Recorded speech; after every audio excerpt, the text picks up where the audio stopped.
Perkenalkan, nama saya Ayu Akwila Pae dengan NIM 22120023 dari kelas A.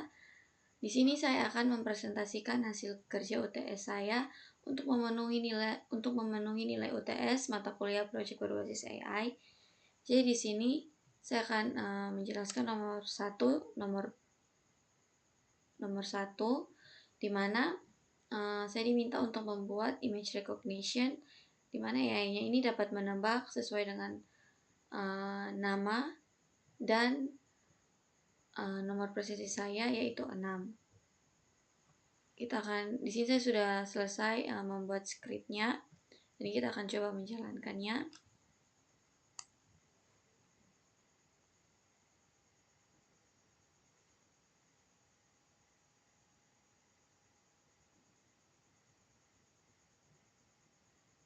Nah, jadi teman-teman, sebelumnya di sini datasetnya sudah saya buat, ada Ayu, 6, dan Pae. Dimana ketika saya menulis di kanvas ini huruf A, AI-nya harus menebak atau harus memberi jawaban bahwa itu Ayu. Dan ketika saya menggambar angka 6, maka jawabannya di sini adalah 6, dan ketika saya menggambar huruf B, maka jawabannya adalah Pae, marga saya. Kita mulai.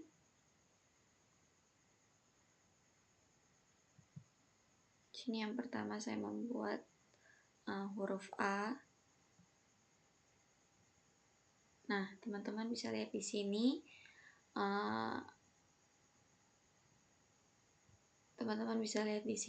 Dia memberikan jawaban Ayu yang artinya benar. Kemudian kita akan coba lagi untuk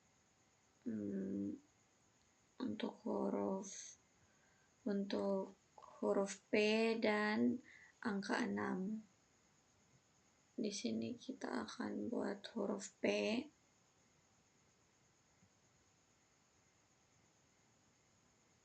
Nah, di sini juga terdeteksi Pae. Selanjutnya kita akan membuat angka 6. Angka 6 di sini sebagai nomor urut presensi saya. Nah, teman-teman bisa lihat di sini 6. Baik, semuanya berhasil, artinya program yang saya buat berhasil atau jadi. Nah, selanjutnya di sini saya akan memberikan penjelasan dari listing programnya.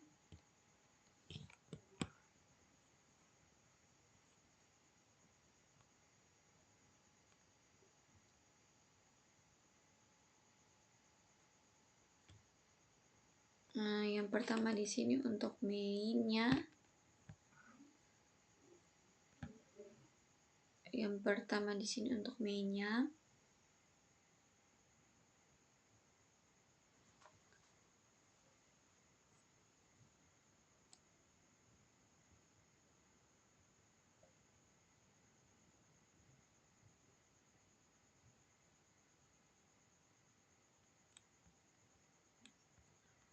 Baik, jadi di sini ada bagian awal import dan setup model, di mana ada import Tinker STK, kemudian ada import AI, NumPy SNP, from Pil, dan import OS, di mana import TK Inter ini digunakan untuk membuat GUI, kemudian AI ini sebagai modul buatan sendiri yang berfungsi untuk load AI untuk menemukan atau memuat model AI.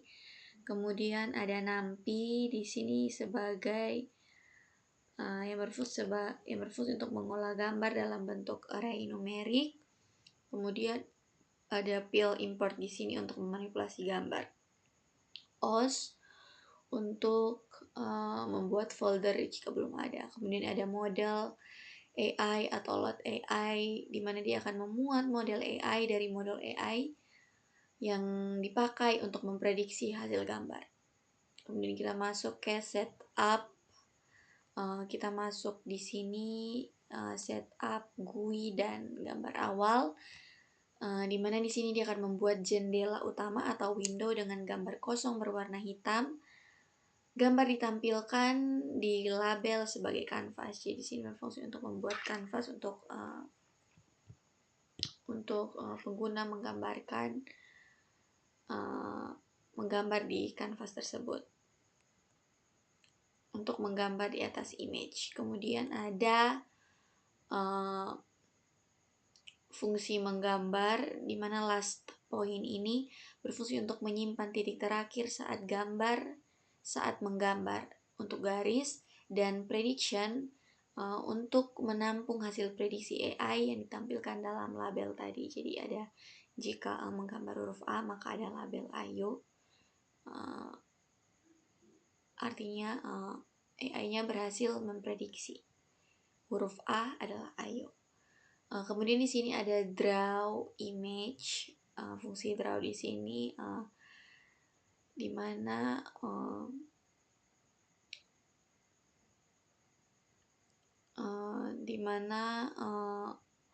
last point and current point ini berfungsi untuk menggambar garis putih tebal antara last point dan current point, di mana gambar diperbarui dan diprediksi oleh model. Gambar di resize ke 28x28 input model dan diubah ke array atau numpy tadi, fungsi numpy tadi, untuk menampilkan hasil prediksi apakah dia termasuk dalam label ayu, label PAE, atau label 6. Kemudian ada start draw. Nah, di sini ada start draw, di mana berfungsi untuk menyimpan titik awal saat mouse pertama kali ditekan atau diklik ke kiri. Kemudian ada fungsi reset canvas.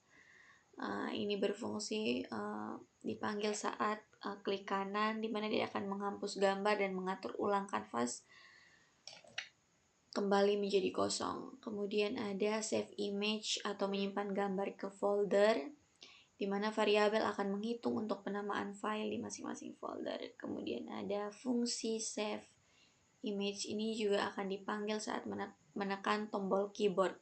Jika menekan A maka akan tersimpan ke folder A. Jika menggambar huruf B maka akan tersimpan ke folder PAE, dan menggambar angka 6 maka akan tersimpan di folder 6. Kemudian PNG ini merupakan nama file menggunakan counter.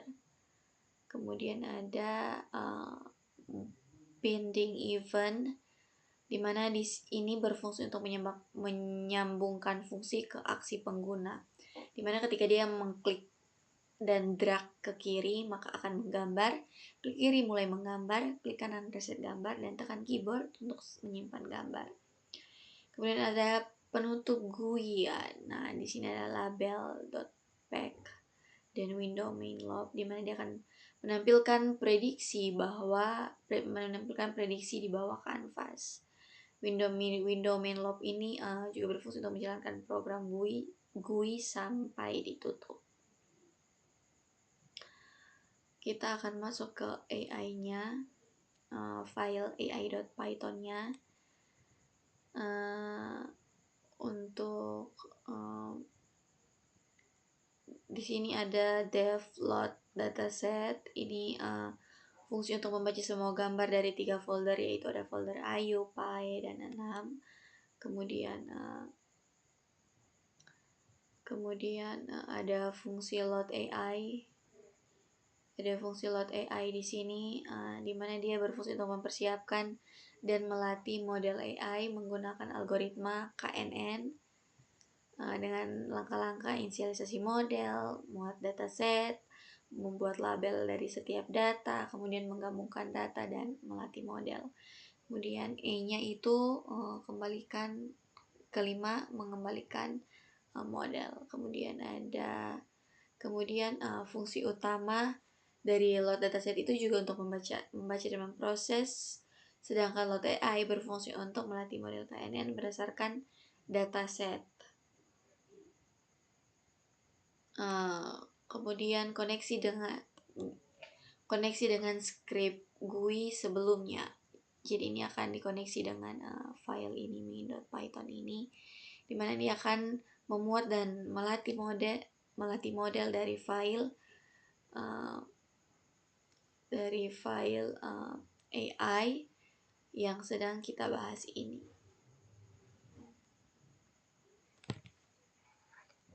Jadi kita akan lanjut ke nomor 2. Kita akan masuk pada nomor 2, di mana kita akan membuat AI assistant untuk untuk memberi perintah, membuka si Amir, memberikan lokasi saya dan spesifikasi komputer.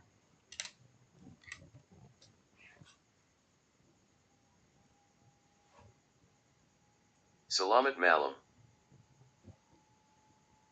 Si Amir. Membuka halaman si Amir menu kelas.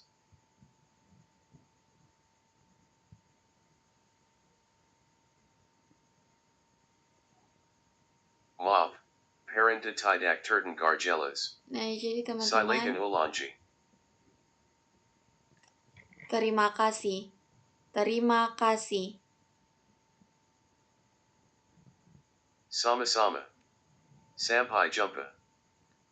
Nah, jadi teman-teman, di sini AI-nya sudah berhasil membuka halaman si Amir, menu iClass sesuai dengan perintah yang kita berikan. Selanjutnya kita akan memberi perintah untuk memberitahukan lokasi saya. Kita kembali ke program, kemudian kita menjalankan ulang programnya.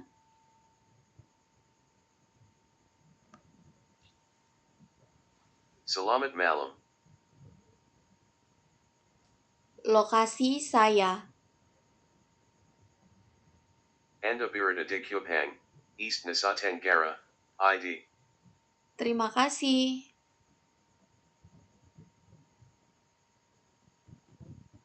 Maaf, parenta tidak terdengar jelas. Te- Silakan ulangi. Terima kasih. Sama-sama. Sampai jumpa. Nah, jadi teman-teman, AI-nya juga berhasil menjawab perintah dengan memberikan lokasi keberadaan saya, yaitu berada di Kupang, East Nusa Tenggara. Selanjutnya, kita akan memberi perintah untuk memberitahukan spesifikasi dari komputer atau perangkat yang saya gunakan. Kita menjalankan programnya lagi.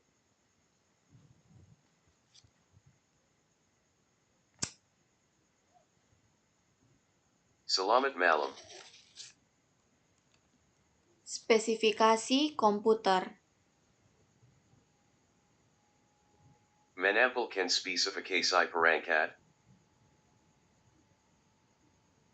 Terima kasih. Sama-sama.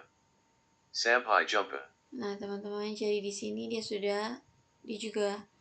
AI-nya juga sudah berhasil menampilkan spesifikasi dari komputer saya, di mana namanya di sini ada, kemudian versinya, kemudian ada build type-nya, ada registration owner, ada prosesor, kemudian pokoknya berisi spesifikasi komputer atau perangkat yang saya gunakan. Kemudian setelah itu saya akan memberikan penjelasan. Saya akan memberikan penjelasan dari program ini per baris atau per lainnya. Jadi di sini ada speech recognition, di mana itu berfungsi untuk mengenali suara.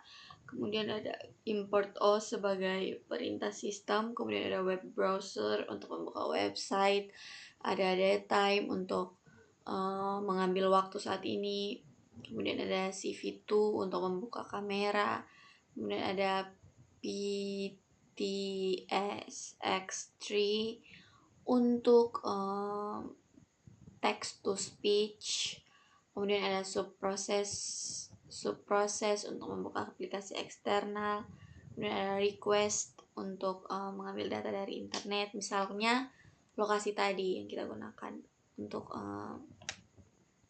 memberitahukan lokasi. Kemudian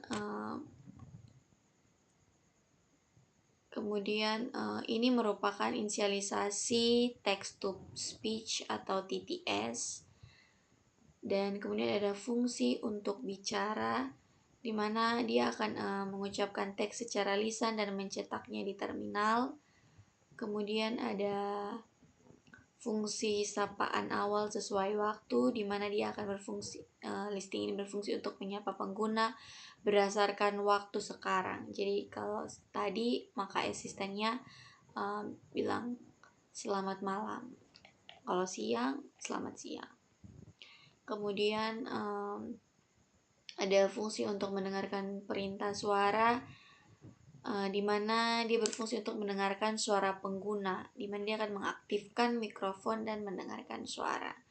Kemudian mengubah suara menjadi teks menggunakan Google Speech Recognition, di mana jika gagal akan meminta ulang. Oke, kemudian kita akan masuk di fungsi untuk mencari atau mengecek lokasi dari IP.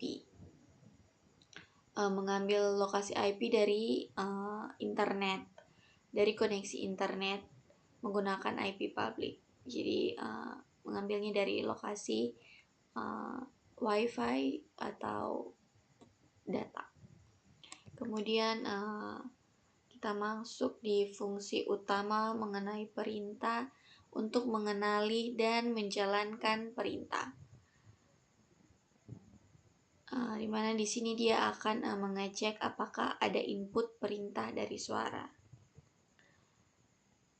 Kemudian di sini dia akan membuka Google jika pengguna meminta untuk membuka Google, memberi perintah untuk membuka Google. Begitu juga dengan lokasi, dia akan membuka atau memberikan lokasi ketika pengguna memberi perintah untuk memberikan lokasi pengguna saat ini. Kemudian membuka YouTube ketika pengguna meminta untuk membuka YouTube. Kemudian si Amir ketika pengguna meminta untuk membuka si Amir menu iClass. Kemudian akan membuka Classroom jika pengguna minta. Begitu juga dengan spesifikasi komputer dan kamera Word. Dan yang terakhir di sini ada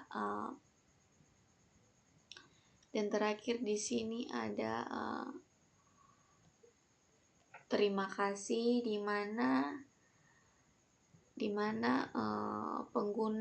mana sistem akan otomatis berhenti atau keluar ketika pengguna memberi perintah terima kasih dan akan dijawab sama-sama sampai jumpa. Jika perintah tidak dikenali, maka silakan coba perintah lain.